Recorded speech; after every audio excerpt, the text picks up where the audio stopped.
Hey Joe, so this is a feedback from the video you sent me yesterday.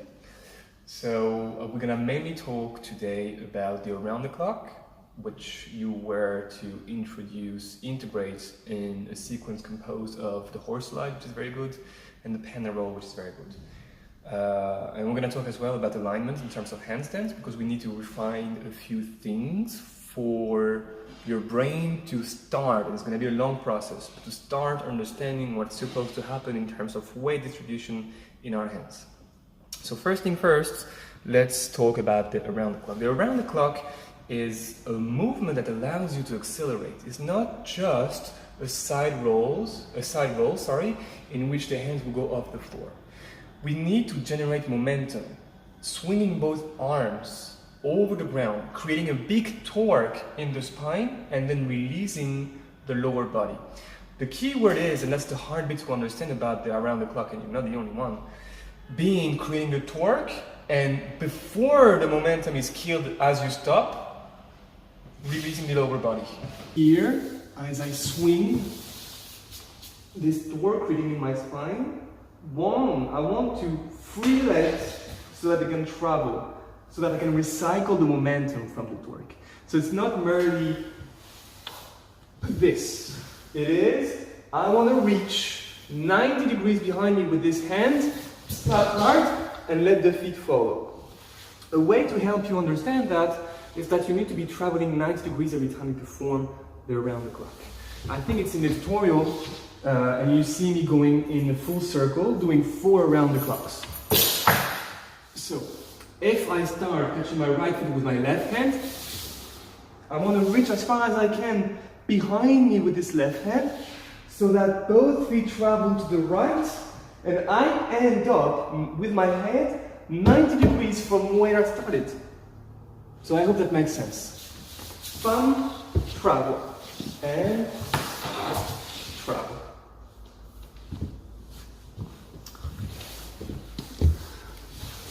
Now, about the handstand. A handstand is 90% the alignment of your shoulders over your hands and of your hips over your shoulders, and not so much what's happening with your feet. So when we go chest to the wall and when we go back to the wall, we need our bum to be a bit more over the shoulders, and we need our shoulders to be as open as possible, which is not here, but there. They need to be vertical. So, in the videos you sent me, the bum, your pelvis, is not over the shoulders. It's way too much backwards. If you go chest to the wall, your bum is too much towards the wall. If you go back to the wall, your bum is too much far away. It's too much away from the wall. You need to think of it this way. For us to work on alignment, the first thing you need to correct is the shoulders. I want them shoulders as vertical as possible. As you do that, the pelvis naturally is going to be tempted to move forwards, and I want you to let this happen. You might have heard, and I think we talked about it before, that gymnastic coaches force people to have a very strict posterior tilt, which is this. But in terms of alignment, I would rather you anterior tilt a bit for now, so that this pelvis actually is over the shoulders. This is what matters the most. And then we will refine the line to have a perfect straight gymnastic line, should this become a goal. So that's one thing I want to mention. I'm going to show it to you right now, but I want as well your head to start looking at the floor, your eyes. And that's because you do not want to prevent yourself from the feedback you can get from your visual perception. And it's very tempting when we open the shoulders to bring the chin in, and I want you to try to avoid that. So, chest to the wall. You're a bit like this. The hips are sagging, and the shoulders are a bit closed. I want you to push on your hands to open your shoulders, to grow taller, and in the process you see my bum kind of wants to go here. And in your case I'm going to ask you to overdo it and actually stick the bum out until you feel your fingertips loaded. And all of a sudden I'm way more straight. From here to there.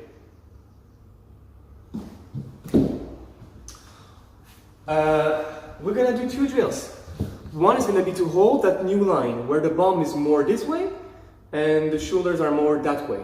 That's what happens in the handstand. Shoulders, sternum goes in towards the wall, bum goes out.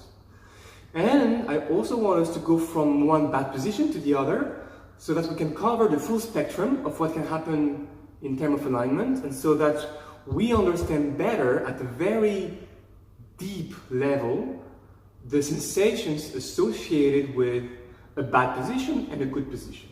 So it's not only about holding it good, it's about going from bad to good. When you kick up against the wall, same logic. You can actually see on your own video, when you kick up and you're here, your position is almost perfect, because naturally the bum goes over the shoulders, which remember is 90% of the work we need to be doing. But whenever your feet touch the wall, you kind of let this happen. From there to here. So one thing, we're gonna keep this foot off the wall, this one, to prevent us from going into a banana. And 2, every time our foot is on the wall, we want to make sure that the shoulders are super open. And ideally, they want to be open even before you touch the wall. We kick up, we open, and we stay. The angle between my arms and my chest doesn't quite change. My head, see, is not here, nor there, it's here.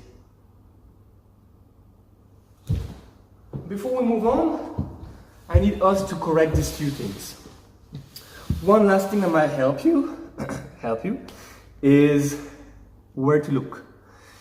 If this is your hands on the floor, and you were to draw a line here, between the heel of both hands, the point in the middle of that line is where your eyes should be looking at. So in other words, when we are in a straight handstand, we barely can see the nails. We can see the floor, but we can barely see the nails. Right, so give it a bash. Let's try to correct the around the clock, and we'll see the videos you will have sent me from yesterday's session and today's session for the next cycle. And I hope you will enjoy, I'm sure you will enjoy the QDR drills as well. Give it a bash, and hopefully you enjoy this.